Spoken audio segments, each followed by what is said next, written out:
Hi ಎಲ್ರಿಗೂ ನಮಸ್ಕಾರ. Welcome back to Niranjan Deshpande YouTube channel.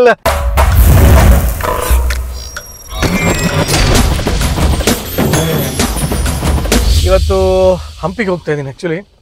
So ಅಲ್ಲಿ ಯಾವುದೋ ಒಂದು ಈವೆಂಟ್ ಇತ್ತು. ಸೊ ಈವೆಂಟ್ ಮುಗಿಸ್ಕೊಂಡು ಹಂಪಿ ಸುತ್ತಮುತ್ತ ಹೋಗೋಣ ಅಂತ ಅಂದ್ಕೊಂಡ್ವಿ. But we are running out of time. ಅಷ್ಟು ಟೈಮ್ ಇಲ್ಲ ಆ್ಯಕ್ಚುಲಿ. ಸೊ ಅದಕ್ಕೆ ನಾವೇನು ಅಂದ್ಕೊಂಡ್ವಿ, ಇಲ್ಲಿ ನನ್ನ ಸ್ನೇಹಿತರು ಯಾರೊಬ್ರು ಹೇಳಿದ್ರು, ಇಲ್ಲಿ ಒಂದು ಆಂಜನೇಯ ಟೆಂಪಲ್ ಇದೆ ಯಂತ್ರೋದ್ಧಾರಕ ಅಂತ, ಬನ್ನಿ ತುಂಬ ಒಳ್ಳೆಯದು. ಆ್ಯಂಡ್ ನನ್ನ ಆರಾಧ್ಯ ದೈವ ಆಂಜನೇಯ. ಯಾಕಂದರೆ ಆಂಜನೇಯ ಒಬ್ಬನೇ ಬ್ಯಾಚುಲರು. ಸೊ ಯಾರು ಎಂತಿಗಿಂತ ಯಾರು ಇಲ್ವಲ್ಲ. ಸೊ ಹೇಳಿದ ತಕ್ಷಣ ಡೈರೆಕ್ಟಾಗಿ ನಮ್ಮ ಮಾತು ಕೇಳ್ತಾರೆ, ಇನ್ಯಾರ್ದು ಸೆಕೆಂಡ್ ಒಪಿನಿಯನ್ ಇರಲ್ಲ ಅಂತ ನಂಬಿಕೆ. ಹಾಗಾಗಿ ಆಂಜನೇಯ ತುಂಬ ಇಷ್ಟ ನನಗೆ. ಸೊ ಆ ಒಂದು ಟೆಂಪಲ್ಗೆ ಹೋಗ್ತಾ ಇದ್ದೆ. ಯಾಕೆ ನಾನು ಒಬ್ಬನೇ ಹೋಗ್ಬೇಕು ಅಂತ ಅಂದ್ಕೊಂಡು ನನ್ನ ಫ್ರೆಂಡನ್ನ ಇನ್ವೈಟ್ ಮಾಡಿದ್ದೀನಿ. Because we both are going for the same event. ಆ ಇವೆಂಟ್ ಮುಗಿಸ್ಕೊಂಡು ಹೋಗ್ತಾ ಇದ್ದೀವಿ. ಯಾರು ಆ ಫ್ರೆಂಡು? ಒಂದು ಚಿಕ್ಕ ಜಲಕ್ ನೋಡಿ. ಆನೆ ಬಂತು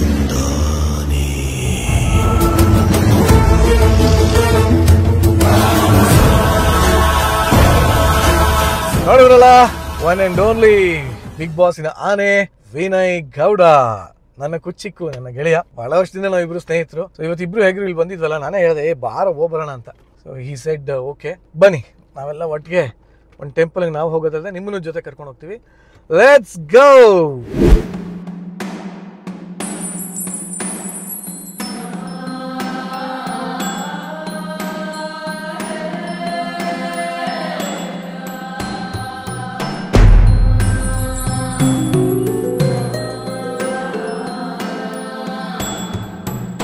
ಸದ್ಯಕ್ಕೆ ಹಂಪಿನಲ್ಲಿ ಯಂತ್ರೋದ್ಧಾರಕ ಬಹಳ ಇಷ್ಟಪಟ್ಟು ನಾನು ನೋಡಲೇಬೇಕು ಅಂದ್ಕೊಂಡಿದ್ದಂಥ ದೇವಸ್ಥಾನ ಆಂಜನೇಯನ ದೇವಸ್ಥಾನ.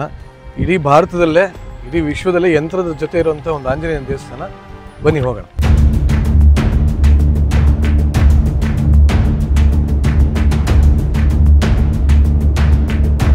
ನಿಜವಾಗ್ಲೂ ಹಂಪಿ ಎಂಥ ಅದ್ಭುತವಾಗಿದೆ ಅಂದರೆ, ಹಂಪಿ ನಾವೆಲ್ಲ ಸ್ಕೂಲಲ್ಲಿ ಯಾವಾಗಲೂ ಬಂದಿದ್ದು, ಆಮೇಲೆ ಏನೂ ಬಂದೇ ಇರಲಿಲ್ಲ. ಬಟ್ ಇವಾಗಲೂ ಒಂದೊಂದೇ ನೋಡ್ತಾ ಹೋದರೆ ಅದ್ಭುತವಾಗಿದೆ. ನನಗೆ ಒಟ್ಟುರಿತದೆ ಕೃಷ್ಣದೇವರಾಯನ ಕಾಲದಲ್ಲಿ ನಾನು ಯಾಕೆ ಕೊಟ್ಟಿರಲಿಲ್ಲ ಅಂತ ಆ್ಯಕ್ಚುಲಿ ಅಲ್ವಾ. ಯಾವ OTT ಯಾವ ನೆಟ್ಫ್ಲಿಕ್ಸು, ಇದಕ್ಕಿಂತ ಎಂಟರ್ಟೈನ್ಮೆಂಟ್ ಬೇಕು ಅವ್ರಿಗೆ.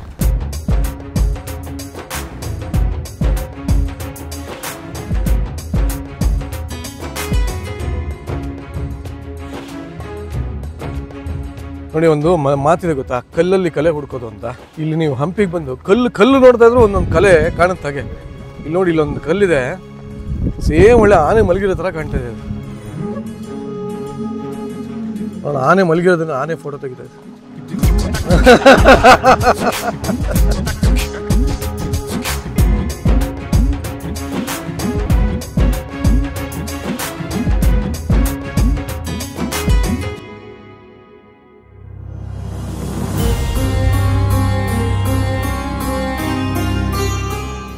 ಎಷ್ಟು ಕೂಲ್ ಇದೆ ನೋಡು. ವಾವ್, ಈಗ ಏನ್ ಗುರುಗಳು, ಎಲ್ಲೋ ಬಂದಂಗೆ ಆಗ್ತಾ ಇಲ್ಲ ನಿಂಗೆ ಒಂಥರ.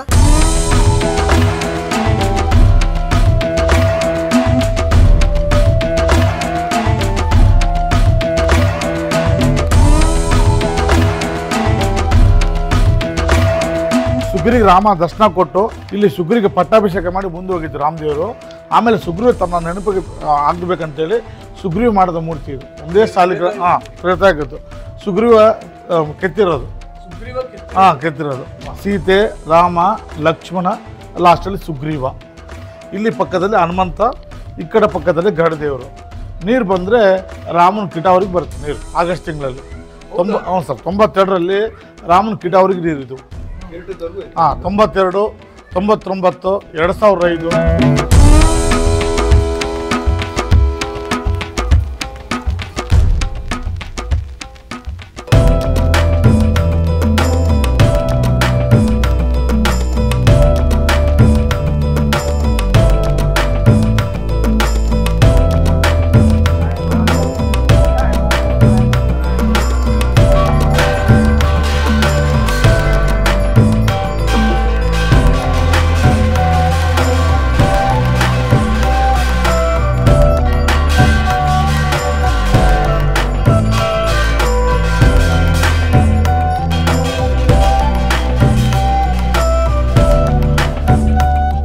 ಯಂತ್ರೋದ್ಧಾರಕ ಪ್ರಾಣದೇವರು ಅಂತ ಹೇಳಿ ವ್ಯಾಸರಾಜ ಸ್ವಾಮಿಗಳಿಂದ ಪ್ರತಿಷ್ಠಿತರಾಗಿರ್ತಕ್ಕಂತಹ ಮುಖ್ಯ ಪ್ರಾಣದೇವರು. ಇದೆಲ್ಲ ರಾಮಾಯಣದ ಕಾಲದಲ್ಲಿ ಈ ಕ್ಷೇತ್ರಕ್ಕೆ ಕಿಷ್ಕಿಂದ ಅಂತ ಕರಿತಾ ಇದ್ರು. ಇದೆಲ್ಲ ವಾಲಿ ಸುಗ್ರೀವರ ರಾಜ್ಯ. ಇಲ್ಲಿ ಸುಗ್ರೀವನೇ ರಾಜನಾಗಿದ್ದ. ಆಗ ಹನುಮಂತ ದೇವರು ವೈಕುಂಠ ಲೋಕದಲ್ಲಿ ಇದ್ರಂತೆ. ಎಲ್ಲಿ ಹೋದರೆ ನಮ್ಮ ಸ್ವಾಮಿ ರಾಮದೇವರ ದರ್ಶನ ಆಗುತ್ತೆ ಅಂತ ಅವರು ಯೋಚಿಸಿದಾಗ ಅವರಿಗೆ ಗೊತ್ತಾಗುತ್ತೆ, ಈ ಕಿಷ್ಕಿಂಧ ಕ್ಷೇತ್ರಕ್ಕೆ ಹೋದರೆ ರಾಮದೇವರ ದರ್ಶನ ಆಗುತ್ತೆ ಅಂತ ಹೇಳಿ ಅವ್ರಿಗೆ ಗೊತ್ತಾಗುತ್ತೆ. ಆಗ ವೈಕುಂಠದಿಂದ ಬಂದು ಇಲ್ಲಿ ಸುಗ್ರೀವನಲ್ಲಿ ಮಂತ್ರಿ ಪ್ರತಿಭೆಯನ್ನು ತಗೊಂಡು ಮಂತ್ರಿಯಾಗಿ ಸ್ವಲ್ಪ ದಿನಗಳ ಕಾಲ ಹನುಮಂತ ದೇವರು ಇದ್ದರು. ಆಗ ರಾವಣ ಸೀತಾದೇವಿಯನ್ನು ಏನು ಅಪಹರಣ ಮಾಡ್ಕೊಂಡು ಹೋಗ್ತಾನೆ, ರಾಮದೇವರು ಸೀತಾದೇವಿಯನ್ನು ಹುಡುಕಂತ ಬಂದು ಸಾಕ್ಷಾತ್ ರಾಮದೇವರು ಈ ಬಂಡೆ ಮೇಲೆ ಕೂತ್ಕೊಂಡ್ರಂತ ಬಂತು. ಸಾಕ್ಷಾತ್ ರಾಮದೇವರು ಕೂತಂಥ ಬಂಡೆ ಇದು. ಆಗ ಸುಗ್ರೀವನಿಗೆ ಗೊತ್ತಾಯಿತು. ಹನುಮಂತ ದೇವರಿಗೆ ಹೇಳ್ದ, ಯಾರೋ ಬಿಲ್ಲು ಬಾಣ ಹಿಡ್ಕೊಂಡು ಬಂದರು ನೋಡಪ್ಪ, ಮತ್ತೆ ಯಾರು ಬಂದರೋ ಏನು ನೋಡು ಅಂತ ಹೇಳಿ. ಯಾಕಂದರೆ ಆಗ ತಾನೇ ಯುದ್ಧ ಆಗಿತ್ತು, ವಾಲಿ ಮತ್ತು ಸುಗ್ರೀವನಿಗೆ ಅಣ್ಣ ತಮ್ಮದಿರಿಗೆ ಯುದ್ಧ ಆಗಿ ಸುಗ್ರೀವನನ್ನು ಸೋಲಿಸಿ ಸುಗ್ರೀವನನ್ನು ಎದುರಿಗಿರ್ತಕ್ಕಂತಹ ಇದರಿಂದ ಪರ್ವತದಿಂದ ಹೊರಗಿಟ್ಬಿಟ್ಟಿದ್ದ. ಆಗ ಅದನ್ನೆಲ್ಲ ಮತ್ತೆ ಹನುಮಂತ ದೇವರು ಬಂದು ನೋಡ್ತಾರೆ, ಸಾಕ್ಷಾತ್ ರಾಮದೇವರೇ ಅಂತ ಗೊತ್ತಾಯಿತು ಅವರಿಗೆ. ಇಲ್ಲೇ ಸಾಷ್ಟಾಂಗ ನಮಸ್ಕಾರ ಹಾಕಿ ಆಗ ಸುಗ್ರೀವನನ್ನು ಕರೆಸಿ ಸುಗ್ರೀವನಿಗೆ ಆಗಿರ್ತಕ್ಕಂತಹ ಅನ್ಯಾಯವನ್ನೆಲ್ಲ ರಾಮದೇವರಿಂದ ಹೇಳಿಕೊಂಡಾಗ ಆಗ ರಾಮದೇವರು ಇಲ್ಲೇ ವಾಲಿಯನ್ನು ಸಂಹಾರ ಮಾಡಿ ಪುನಃ ಮತ್ತೆ ಸುಗ್ರೀವನಿಗೆ ಪಟ್ಟವನ್ನು ಕಟ್ಟಿ ಇಲ್ಲಿಂದ ದಕ್ಷಿಣ ದಿಗ್ಭಾಗಕ್ಕೆ ವಾನರ ಸೈನ್ಯವನ್ನು ಸೀತಾನ್ನ ಹುಡುಕ್ಲಕ್ಕಾಗಿ ಕಳಿಸಿಕೊಡ್ತಾರೆ. ಇದೆಲ್ಲ ರಾಮಾಯಣದ ಕಾಲದ ಚರಿತ್ರೆ. ಈಗ 650 ವರ್ಷಗಳ ಕೆಳಗೆ ವ್ಯಾಸರಾಜ ಸ್ವಾಮಿಗಳು ಅಂಥೇಳಿ ಅವರು ಇದೇ ತುಂಗಭದ್ರಾ ನದಿಯಲ್ಲಿ ಸ್ನಾನ ಮಾಡಿ ಬರಬೇಕು. ನಿತ್ಯದಲ್ಲಿ ಇದೇ ಬಂಡೆ ಮೇಲೆ ಅವರು ಜಪಕ್ಕೆ ಕುತ್ಕೋಬೇಕು. ಜಪಕ್ಕೆ ಕುತ್ಕೊಂಡಾಗ ಅವರು ಕಣ್ಣು ಮುಚ್ಚಿದಾಗ ಆ ಬಂಡೆಯಲ್ಲಿ ಒಂದು ಕೋತಿ ದರ್ಶನ ಕೊಡಬೇಕು. ಅವರು ಕಣ್ಣು ಬಿಟ್ಟು ನೋಡೋಣ, ದರ್ಶನ ಕೊಡ್ತಾ ಇದ್ದಾನೆ ಹನುಮಂತ ದೇವರಂತ ಅಂಬದ್ರಿಗೆ ಟಣ್ ಅಂತ ಹರಿಯೋಗ್ಬಿಡಬೇಕು. ಇದೇ ರೀತಿ 12 ದಿವಸ ಆಯ್ತಂತೆ ಅವ್ರಿಗೆ, ಸತತ 12 ದಿವಸ ಆಯ್ತಂತೆ. ಆಗ 12ನೇ ದಿವಸ ನೀನೇ ಹೊರಗುರು ಮುಖ್ಯ ಪ್ರಾಣ ಅಂತಕ್ಕಂಥ ಹಾಡನ್ನು ಮಾಡಿ ಅವರು ರಾತ್ರಿ ಮಲಗಿಕೊಂಡಾಗ ಅವರಿಗೆ ಸ್ವಪ್ನದಲ್ಲಿ ಬಂದು ಹನುಮಂತ ದೇವರು ಹೇಳ್ತಾರೆ, ತ್ರೇತಾಯುಗದಲ್ಲಿ ನಮಗೂ ಮತ್ತು ರಾಮದೇವರಿಗೂ ಭೇಟಿಯಾದಂಥ ಸ್ಥಳ ಇದು, ಅದಕ್ಕೆ ನಮಗೆ ಇಲ್ಲೇ ಪ್ರತಿಷ್ಠಾ ಆಗಬೇಕು ಅಂತ ಆಸೆ ಇದೆ, ನಮಗೆ ಇಲ್ಲೇ ಪ್ರತಿಷ್ಠಾ ಮಾಡಿರಿ ಅಂತ ಹೇಳಿ. ಆಗ ವ್ಯಾಸರಾಜರಿಗೆ ಹೇಳ್ತಾರೆ, ಹೌದು ಸ್ವಾಮಿ, ನೀವು ಪ್ರತಿಷ್ಠೆ ಮಾಡಬೇಕು ಅಂತೀಯಾ, ನಿತ್ಯದಲ್ಲಿ ದರ್ಶನ ಕೊಡೋದು ಹೋಗಿಬಿಡೋದು ಇದೇ ರೀತಿ 12 ದಿವಸ ಮಾಡಿ ಈಗ ಮಾಡಿದರೆ ನೀ ಇಲ್ಲಿ ಇರೋದಿಲ್ಲ ಅಂತೇಳಿ ಹನುಮಂತ 13ನೇ ದಿವಸ ಅವ್ರು ಜಪಕ್ಕೆ ಕೂತಾಗ ಬಂದಾಗ ಏನು ಪ್ರಾಣದೇವರು ದರ್ಶನ ಕೊಡ್ತಾರೆ, ಆವಾಗ ಮಂತ್ರ ಹಾಗೂ ಯಂತ್ರದಿಂದ ದಿಗ್ಬಂಧನ ಮಾಡಿ ಕೂರಿಸಿಬಿಟ್ರು 13ನೇ ದಿವಸ ವ್ಯಾಸರಾಜರು. ಅದಕ್ಕೆ ಆ ಯಂತ್ರದಲ್ಲಿ ಕೂರಿಸಿದ್ದಕ್ಕೆ ಯಂತ್ರೋದ್ಧಾರಕ ಪ್ರಾಣದೇವರು ಅಂಥೇಳಿ ಅವತ್ತಿನಿಂದ ಹೆಸರು ಬಂತು. 8 ವರ್ಷದ ಮಗು ಈ ಕಲ್ಲಿನ ದೇವರಿಗೆ ಸಾಕ್ಷಾತ್ತಾಗಿ ನಾವು ಮಕ್ಕಳಿಗೆ ಹೇಗೆ ತುತ್ತು ಮಾಡಿ ಊಟ ಮಾಡಿಸ್ತೀವೋ ಹಾಗೆ ಊಟ ಮಾಡ್ತಿದ್ದಾರೆ. ಆಗ ಪುರಂದರದಾಸರು ಅದನ್ನು ನೋಡಿ ಕಂದಗೆ ಹೇಳಿದರು, ಪುರಂದರದಾಸರು ತಂದೆ ಹನುಮನಿಗೆ ನೈವೇದ್ಯ ಕೊಟ್ಟು ಬಾ ಅಂತಕ್ಕಂತಹ ಹಾಡನ್ನು ಮಾಡ್ತಾರೆ. ಆ ಮಧ್ವಪತಿ ವಿಠಲನೇ ಮುಂದಿನ ಜನ್ಮಗಳಲ್ಲಿ ವಿಜಯದಾಸರು, ಚಿಪ್ಪಿಗಿರಿ ಅಂತ ಇದೆ ಗುಂಟಕಲ್ ಹತ್ರ, ಆ ಚಿಪ್ಪಿಗಿರಿಯಲ್ಲಿರ್ತಕ್ಕಂಥ ವಿಜಯದಾಸರಾಗಿ ಅವತಾರ ಮಾಡಿ ಈ ಕ್ಷೇತ್ರಕ್ಕೆ ಬಂದು ಈ ಪ್ರಾಣದೇವರನ್ನ ಹಾಡಿನಲ್ಲಿ ವರ್ಣನೆ ಮಾಡ್ತಾರೆ. ಎಂತೂ ವರ್ಣಿಸಲಮ್ಮಮ್ಮ ಈ ಗುರುಗಳ ನಾನು ಎಂತೂ ಸ್ತುತಿಸಲಮ್ಮಮ್ಮ, ಯಂತ್ರೋದ್ಧಾರಕರಾಗಿ ಇಂತೂ ಬೇರೆವಾ ಏತಿಯ, ಸುತ್ತಲೂ ವಾನರ ಬದ್ಧ ಮಧ್ಯವಲಿಯ ಕಾರರೋಳು ಚಿತ್ರಕೋಣ ಆರರೋಳು ನಿತ್ಯವಾಸವಾಗಿಪ್ಪ. ಇಲ್ಲಿ ಆಹ್ವಾನ ಪದ್ಧತಿ ಇದು ಇಲ್ಲೇ ಇಲ್ಲ, ಕ್ಷಣ ಕ್ಷಣಕ್ಕೂ ಪ್ರಾಣದೇವರ ಸನ್ನಿಧಾನ ಇಲ್ಲಿದೆ ಅಂತ ಹೇಳಿದ್ದಾರೆ.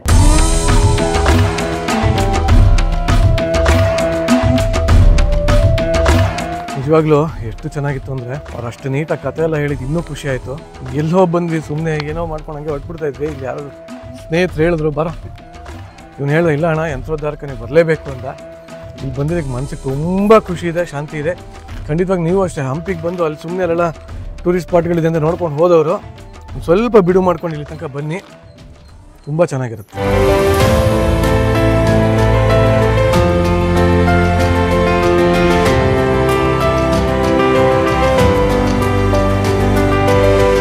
ಹಂಪಿನಲ್ಲಿರುವಂಥ ಯಂತ್ರೋದ್ಧಾರಕ ಆಂಜನೇಯ ಸ್ವಾಮಿ ದೇವಸ್ಥಾನದಲ್ಲಿದ್ದೀವಿ. ತುಂಬಾ ಖುಷಿಯಾಗಿದೆ, ಏಕೆಂದರೆ ಈ ಥರ ಆಂಜನೇಯ ನಾವೆಲ್ಲೂ ನೋಡಿಲ್ಲ. ಅದಾದಮೇಲೆ ಯಂತ್ರಗಳೆಲ್ಲ ತೊಗೊಂಡಿದ್ದೀವಿ.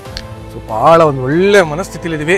ಸೊ ನಾವೆಲ್ಲ ಸೇರಿ ಒಗ್ಗಟ್ಟಾಗಿ ಹೆಮ್ಮೆಯಿಂದ ಖುಷಿಯಾಗಿ ಸಂತೋಷವಾಗಿ ಭಕ್ತಿಪೂರ್ವಕವಾಗಿ ಹೇಳೋಣ, ಜೈ ಶ್ರೀರಾಮ್.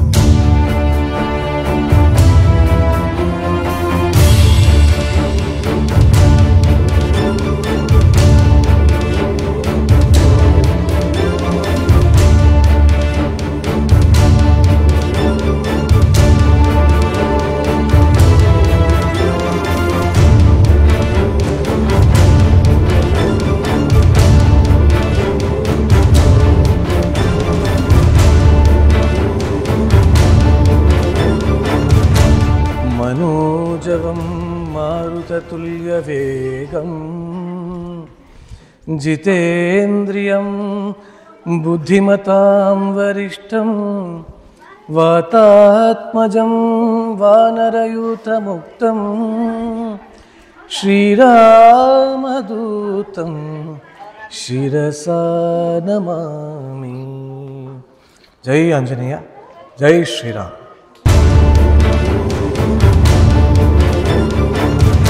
ನೋಡಿ, ಹಂಪಿಗೆ ನೀವೇನಾದ್ರು ಬಂದು ಈ ಚಕ್ರತೀರ್ಥ, ರಾಮ ಟೆಂಪಲ್ಲು, ಯಂತ್ರಧಾರಕ ಭಾಳ ಚೆನ್ನಾಗಿದೆ, ಅದ್ಭುತವಾಗಿದೆ. ಒಳಗಡೆ ಒಳ್ಳೆ ಗುಹೆಗಳ ಥರ ಇದೆ, ಮಜಾ ಇದೆ. ಬಟ್ ಅಲ್ಲೆಲ್ಲ ದೇವ್ರನ್ನ ನೋಡ್ಕೊಂಡು ಬಂದಾದ್ಮೇಲೆ ಅಜ್ಜಿ ಹತ್ರ ಸೌತೆಕಾಯಿ, ಕಳ್ಳೆಕಾಯಿ, ಮಾವಿನಕಾಯಿ, ಸೂರ್ಯಕಾಂತಿ ಬೀಜ ಇದನ್ನೆಲ್ಲ ತೊಗೊಳೋದನ್ನು ದಯವಿಟ್ಟು ಮರಿಬೇಡಿ. ಅಮ್ಮ ವಿನಯ್ ಅವ್ರು ಕೂಡ. ಅಮ್ಮ ನಿಮ್ಮ ಹೆಸರೇನು? ನನ್ನ ಹೆಸರು ಜತಿನ್ ಬಿ ಸರ್. ನನ್ನ ಹೆಸರು ಆ ಕರೆಕ್ಟ್ ಬರೋದು ಪೂರ್ತಿ ಹಂಗೆ ಕರೆದು ಬಿಡ್ತಾರ. ಜತಿನ್ ಬಿ ಅಂದ್ರೆ ಏನು ಅರ್ಥ?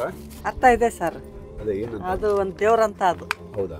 ದಯವಿಟ್ಟು ಎಲ್ಲ ಜಕ್ಕಿನ ಕಂಜ ಇವ್ರದ ಶಾಪಿಗೆ ಬಂದು ಇಲ್ಲೆಲ್ಲ ತೊಗೊಂಡೋಗಿ. ಜಕ್ಕಿನಮ್ಮ ಎಷ್ಟು ವರ್ಷದಿಂದ ಇದ್ದೀರಾ ಜಕ್ಕಿನಮ್ಮ ನೀವು? 50 ವರ್ಷದಿಂದ ಇದ್ದಾರಂತೆ. ಮೋಸ್ಟ್ಲಿ ನಮ್ಮ ಅಪ್ಪನೂ ಇಲ್ಲಿ ಬಂದು ಸೌತೆಕಾಯಿ ತಿನ್ಕೊಂಡು ಹೋಗಿರ್ಬೋದು. ನೀವು ದಯವಿಟ್ಟು ಬನ್ನಿ. ನೋಡಿ, ಎಲ್ಲೆಲ್ಲೋ ಏನೇನೋ ಖರ್ಚು ಮಾಡ್ತೀರಾ. ಕಾಫಿ ಡೇಲಿ ಕೂತ್ಕೊಂಡು 400 ರೂಪಾಯಿ ಕಾಫಿ ಕೊಡ್ತೀರಾ. ಇಲ್ಲಿ ಬಂದು ದಯವಿಟ್ಟು ತೊಗೊಂಡೋಗಿ.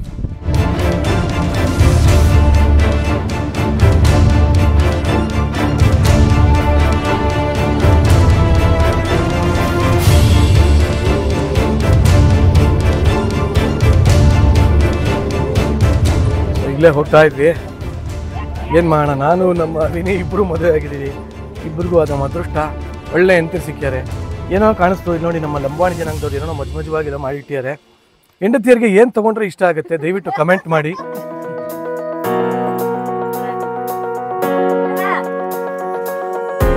ನೋಡಿ, ನಾನು ನನ್ನ ಹೆಂಡತಿಗೆ ಬೆಲೆ ಕಟ್ಟಕ್ಕಾಗಲ್ಲ, ಅದಕ್ಕೆ ಅವಳಿಗೋಸ್ಕರ 25 ಪೈಸದ್ದು ಒಂದು ಸರ ತಗೋತಾ ಇದ್ದೀನಿ. ತೋರಿಸು, ಏನು ಮಜವಾಗಿದೆ ನೋಡಿದ್ದು. ವಿನಿ, ನೀನೇನು ತಗೊಂತ ಇದೆಯಾ? ಇದು ಅಕ್ಷು, ನಿನಗೆ ಒಂದು ನವಿಲ್ ಚೈನು, ಕೃಷ್ಣನ್ ಕೊಳಲ್ದು ಒಂದು ಉಂಗುರ, ಎರಡು ಚೆನ್ನಾಗಿರುತ್ತೆ. ಮ್ಯಾಚಿಂಗ್ ಅಂತ ತೊಗೊತಾ ಇದ್ದೀನಿ. ಅವಳು ಸ್ಯಾರೀಸ್ ಹಾಕೋದು ಜಾಸ್ತಿ ಅಲ್ಲ, ಮಜಾ ಇರುತ್ತೆ ಇದು.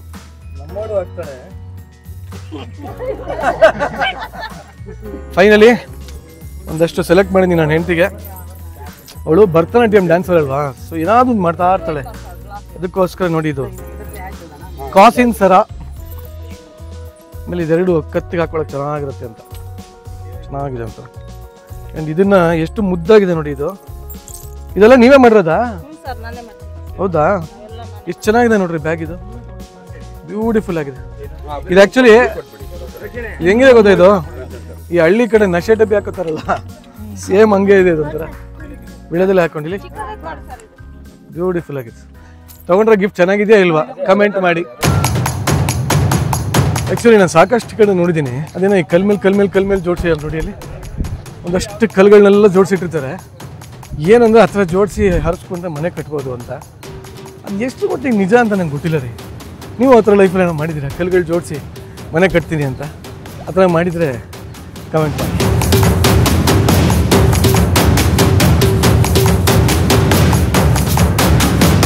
ನಾನು ಆ್ಯಕ್ಚುಲಿ ನಮ್ಮ ವಿನಯ್ನು ಕೇಳಿದೆ, ನಾವು ಮಗ ಬಾರೋ ನಾವು ಕಟ್ಟೋಣ, ಒಂದ್ರ ಮೇಲೆ ಒಂದು ಕಟ್ಬೋಣ, ಮನೆ ಕಟ್ಬೋದೇನೋ ಅಂತ ಅಂದೆ. ಅದಕ್ಕೆ ವಿನಯ್, ಇದು ನಾನು ಯಾಕೆ ಗುರು ಗ್ರೌಂಡಿಂದ ಕಟ್ಟಲಿ, ಆಲ್ರೆಡಿ ಯಾರೋ ಒಬ್ರು ಕಟ್ಟಿರ್ತಾರಲ್ಲ ಅದರ ಮೇಲೆ ಇನ್ನೊಂದು 2 ಫ್ಲೋರ್ ಡೈರೆಕ್ಟಾಗೆ ಕಟ್ ಒಟ್ಟಿಗೆ ಬಿಲ್ಡಿಂಗು ಬರೀ 3 ತಿಂಗಳಲ್ಲಿ ಆಗ್ಬೇಕು, ಆ ಥರ ಕಟ್ತೀನಿ ಅಂತ. ಒಳ್ಳೆ ಐಡಿಯಾ ಅಲ್ವಾ? ಏನಂತೀರಿ? ಕಮೆಂಟ್ ಮಾಡಿ.